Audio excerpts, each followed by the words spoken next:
Welcome to Biztech's C-Suite Conversation Show. Our guest for today is Riddhi Dutta.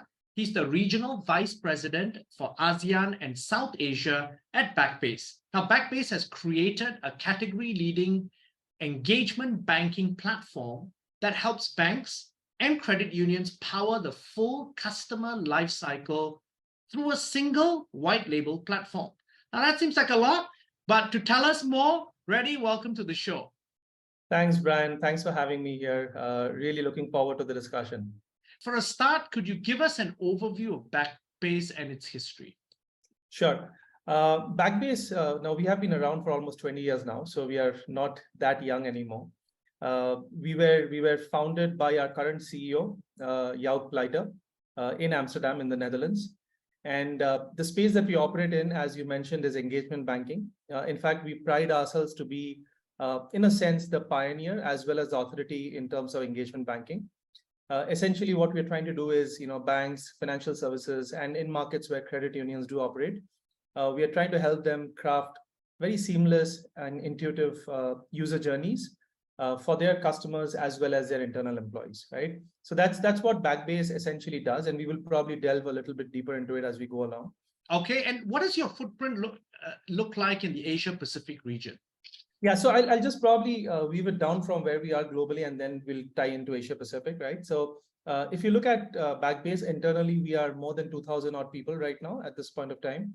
That's spread across 22 offices in 14 different countries. And interestingly, within these 2,000 people, we have more than 65 different nationalities. So it's a very diverse organization, and that sort of goes to show in the way we go out and talk to our prospects, customers, and partners in the market as well. If you look at within Asia Pacific, globally right now we are working with more than 150 different financial institutions.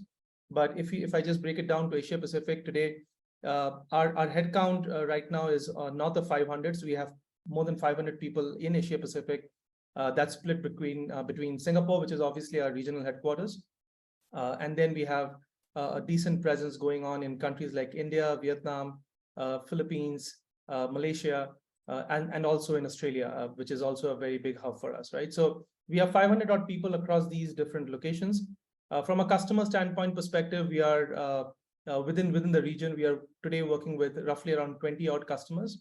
Again, different shape, different size, different forms, and equally spread across some of the countries in broader Asia Pacific as we speak.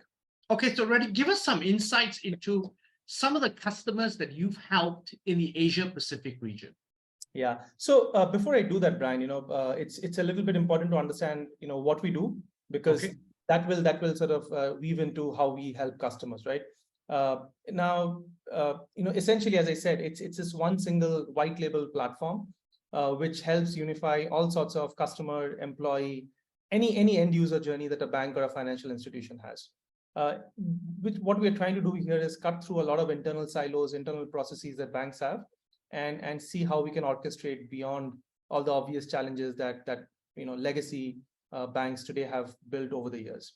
Now, while trying to do that, today in the region, as I said, we are working with banks of different shape, size, and form. So we are working with tier 1 banks in countries like Philippines, Vietnam, Australia, and India. And with these tier 1 banks, these incumbent banks, what we are really helping them do is, can I help them, or can we as Backbase help them increase their digital customer base from what they are today to probably 2x or 3x of what they want to be, right? And essentially why we're trying to do that is the more digital customers that they have, their cost to service a customer goes down drastically, right? So that's the metric that we're trying to help some of the tier 1 banks. Some of the slightly small, sorry, is there a question? Yeah. Yes, I was going to ask you, with these tier 1 banks, there are two approaches, isn't it? One approach is to literally set up a separate digital bank as a digital arm, branded differently. Yep. Is that where your sweet spot comes in terms of really helping them go after those new digital customers? Interestingly, we operate in both the places. We help tier 1 banks in their legacy business as well. And at the same time, we're also helping the neos, if I may use the term. Yeah. Whether it's a standalone neo or whether it's an incumbent which is trying to launch an offshoot as a pure digital only brand. We have customers across the spectrum as we speak, Brian.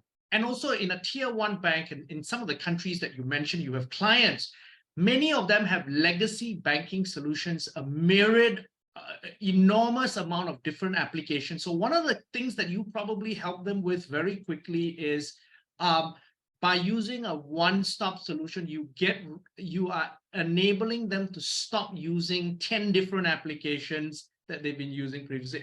Am I correct? And that's really the value proposition that that's definitely one of the strong value propositions. But the other strong value proposition, Brian, is what you alluded to. They are using a lot of legacy solutions.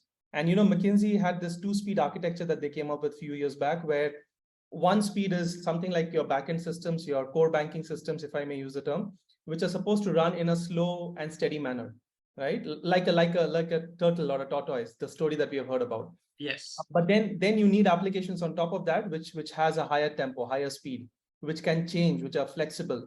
And that's where something like Backbase comes in, because we are that platform which is agile, modern, with intuitive experiences, and something which can change at very rapid speed, thus enabling banks help deliver the customer experience and the customer journeys that they're looking forward to. Now, this obviously businesses like yourself, the pandemic really accelerated growth, because many banks around the world, and Biztech, there's an old interview that we've done with the CIO Association of India, together with the financial services industry, which basically said that it forced many banks to adopt solutions like Backbase in order to engage the customers, because the customers couldn't come to the branches. Yeah, very true. And I can give you a metric from a customer of ours itself in the Philippines, again, a tier 1 bank out there, Brian. Just within the pandemic, in probably 12 months, the number of customers that they had on their digital channels literally doubled. Okay. Now, yes, they give credit to their underlying infrastructure, their underlying applications, because they were ready for it, because they were ready to take that load, that huge volume that came in. But essentially what happened is, as I was mentioning earlier, because the volume of customers on their digital channels doubled, their cost to serve went down. And in the Philippines, in the market that they were serving, they started becoming pointed out as probably the best bank during the COVID pandemic, which customers could get service from, because there were no branches, there were no people that you could reach out to. Everything was digital. And out there, this bank was doing it more seamlessly without going down, unlike some of its competitors who were really struggling to keep the lights on and at the same time serve their customers. So COVID and the pandemic definitely helped, but I think it was just an excuse, if I may use the term, right? Because it had to happen. This sort of digital shift, this sort of digital transformation had to happen. COVID just provided an acceleration to all of it. Because one of the key things, and as you say, I'm going to add to what you said in terms of the had to happen. There are studies that have shown with a number of consulting companies that many banks in Southeast Asia, legacy banks, are at least 20 to 30% overstaffed. Yeah. Is that what you're seeing now in the market in 2023? Very interesting point, Brian. I was in Bangkok earlier this week, and I was with a very big bank, and we were talking about some of their internal processes. Okay, and it came out that this particular bank has, you wouldn't believe, more than 3,000 people sitting in their back office centralized operations group doing a lot of manual approvals. Right now, we are not advocating at any point of time that you let go of people. That's not what we are saying. All we are saying is, can the same set of people do something which will add more value to the bank, add more revenue, add more top line, and reduce their cost to serve? And that is essentially where platforms like Backbase come in. It's not just about reducing your cost, but it's also about how do you increase your top line? How do you increase your loyalty? How do you acquire more customers in a better and digital manner? And as you said, right, it's just way too many people which are doing jobs that is not adding real value to a bank. And you talk about adding real value, it's about increasing your net promoter score, isn't it? At the end of the day, banks in the past, and it's even in mature economies like Singapore, where in the past banks have been criticized perhaps not being at the top of their games in terms of customer service. With solutions that improve the whole customer journey, obviously that net promoter score and customer satisfaction goes up dramatically. Absolutely. And it's very simple things. You don't need to really boil the ocean. Very simple things like when you really need a transaction to happen, is the transaction going through? right? It's not about, and that is the basics of customer experience. Can I do what I need to do at the place where I am, and can the bank deliver that particular service to me? Now imagine if I'm in a mall and trying to make a payment, and the payment doesn't go through. That leads to frustration, that leads to lowering of your net promoter score. As simple as that, right? It's not about very jazzy interfaces. That's not what digital is all about. Digital is about simplification. It's about giving the customer what they want, where they are in their context. And that leads to something called as personalization and hyper personalization, but that's a slightly more broader topic. But absolutely on complete agreement with you, Brian, on that one. Now, Riddhi, you talked about helping not just tier 1 banks, but again, tier 2 banks, credit institutions, and so forth. Give us a sense of what the market needs are in Southeast Asia right now. So if you look at it again, different banks have, depending on the size and shape, have different needs. Tier 1 banks are looking at more and more, flexibility. They are looking at more and more control because they have leapfrogged some of the other banks in terms of the basics. The basic foundations are in the place. So they're looking at platforms, technologies, which can give them the flexibility and control that they could really operate them like their own with their own people.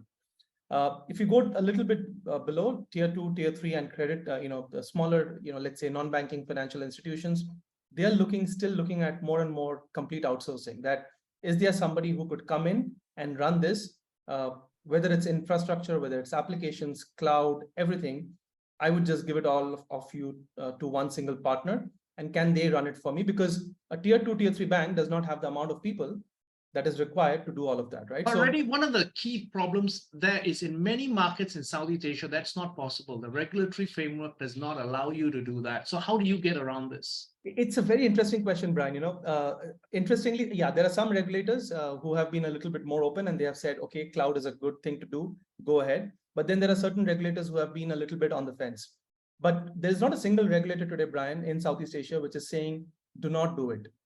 All that they're saying is, if you want to do it, please come to us for an approval with a proper justification. And more often than not, regulators are approving. So any country you take it, whether it's Vietnam, whether it's Thailand, whether it's Malaysia, even Indonesia for that matter, they are all having these sort of complete managed services engagements on cloud that are taking a lot of bandwidth away from tier 2, tier 3 banks. So it's not black and white. It's a little bit gray, but I think it's still allowed at the end of the day if the bank has a proper justification. Riddhi, I want to ask you about because you have a lens that's a global lens as well as a regional lens. What are some key trends and shifts that are happening in banking and financial services globally that we're going to be seeing in 2023, 2024? Yeah, there's one point there, Brian, and I keep saying it to all my colleagues, even within Backbase and outside, that Asia is probably ahead of the rest of the world when it comes to innovation in banking. When I really see some of the engagements that my peers are doing, let's say in developed countries in Europe, even in the US, they're still at the basics. The banks are still at the basics, while banks in Asia are really innovating ahead of the curve. Right. So I personally believe that what we are seeing in Asia, the rest of the world is probably going to follow later on. Now, essentially what Asia is going through today, and this is a well-known thing that started with Singapore, then with Philippines, Malaysia, even Hong Kong, and now Thailand, is the rise of this complete virtual banks or digital banks. And there's been a lot of discussion around it. Is it good? Is it bad? I personally feel it's a very good move. And it's a good move for whom? It's a good move for the incumbent and the legacy banks. Because these, that's an interesting insight. Why? Yeah, it is because the regulators in this case are really forcing the incumbent and the legacy banks to come out of their comfort zone and look at more competition, which could eat into their revenue pie if they do not react. What I'm seeing, let's say, I'll take the example of Malaysia, right? Where last year Bank Negara came out with these digital banking licenses. More than the new 5 banks that are coming up, it's the incumbent banks who are reacting and doing much more to completely change the way they operate. And it's a common trend. We saw that in the Philippines. We are seeing it in Malaysia. I'm expecting it to happen in Thailand also, where Bank of Thailand is expected to come out with these new virtual banks. And it is good for those incumbent banks and their customers, because now they will get possibly what they want. So here's the interesting phenomena, because and let's talk about, say, markets like Malaysia and Philippines. So in Philippines and Malaysia, you have large underbanked and unbanked population, which the incumbents have not tackled. But with the rise of new banks like Rise in Malaysia, which is Al Rajhi Bank, they've taken a different approach. They said we're going to just look after this digital bank, is going to look at new customers only. We take care of our existing customers with the existing bank. Yeah. And that will enable them really to just open up business and enlarge the overall pie. Absolutely. And it's one part is the unserved and the underserved. The second part is within that, which category or which persona of customers are you going after? Any bank, any advisory, the big fours, the consulting partners you talk to, Brian, they will continuously tell you, we have a very clear strategy for the retail customers. We have a very clear strategy for the large corporates and wholesale banking customers. There is a sweet spot in between, which is the SMEs and the MSMEs. And that is, again, some of these digital banks are targeting very well. Again, within Malaysia, some of, without naming, I know 2 of those 5 digital banks are going all in for SMEs and MSMEs as their target segment. They are not looking at mass retail. They are not looking at large corporates. They're looking at very innovative banking solutions that SMEs and MSMEs could look forward to. So it's the underserved plus the SMEs and MSMEs which are going to benefit from this rise of digital banks. So then how do then the challenger fintechs, and I use the word challenger fintechs so deliberately because a few years ago, everyone was afraid of the fintechs. Yeah. Now that fear has dissipated somewhat. So peer-to-peer lending, for example, was something that has only taken shape in very few markets in the region. Yeah. Malaysia is an example of where peer-to-peer lending has been very, very successful in the SME space, and also in particular spaces within the SME space, like vehicle financing. Yeah. So what are your thoughts on this, and how banks should respond, and how solutions like you can help perhaps a challenger that's setting up shop? Yeah. So see, I think you gave the answer to a certain extent yourself, Brian, because few years back, fintechs were looked at as competition. Today, you go and talk to any bank, they'll say, no, they are not competition. We are coexisting, right? We need each other. And without a bank, they are not sufficient. And without them, we are not sufficient. So the partnership mode has definitely come in. Banks do realize that they need fintechs to offer more that their customers are looking forward to. Where we come in, very interestingly, is because there are all these fintechs are very good at doing one particular thing, right? Somebody is doing, as you said, P2P lending very well. Somebody is probably doing transaction categorization very well, right? There are fintechs which are doing, let's say, document analysis very well. But a bank cannot have all these fintechs doing their things in isolation, because the more you add on, the more silos you again keep on creating, unfortunately. And that is where platforms like Backbase come in, because these platforms really derive value from all these multiple fintechs, aggregate them in one single place, and then consolidate them into one single unified experience for end customers and internal employees, right? So that entire unification of value of data is where platforms like Backbase come in very handy, from both within the bank's internal systems as well as these third-party fintechs, which are a must-have to survive these days. Now, Riddhi, it's been a fascinating conversation. I really enjoyed and learned a lot from you. But before we leave, any final thoughts you'd like to leave the audience with? I think, Brian, it's what I keep on saying to people that I meet these days is that change is a constant. And for banks also, and especially more to incumbent and legacy banks, right? Because they need to change more than anybody else. They need to look at change as not just a new way of doing old things, but completely rip and replace. Only then incumbent banks are going to be able to be competitive in the new age, where digital banks, fintechs, all of them are going to come more aggressively after their revenue, after their customer base. So, and when I say rip and replace, it's not about just completely throwing away what they have, but looking at things with a different perspective, with a different mindset, and not just trying to put a skin on top of what they have right now. I think that's very important. That's what we keep on educating as well. And if incumbent and legacy banks are able to move towards that journey, end of the day, end customers like you and me are only going to benefit out of this. Now, Riddhi, I really enjoyed this. Thank you very much for taking your time to be on the show. Thanks, Brian. My pleasure. We've been speaking to Riddhi Dutta, the Regional Vice President, ASEAN and South Asia at Backbase. I'm Brian Fernandez, and you've been watching and listening to Biztech's C-Suite Conversation show. This interview will be on our website, www.biztech.asia, as well as our social media platforms. It'll also be on our syndication partners, TV stations, radio stations, and websites. Thanks a lot for tuning in.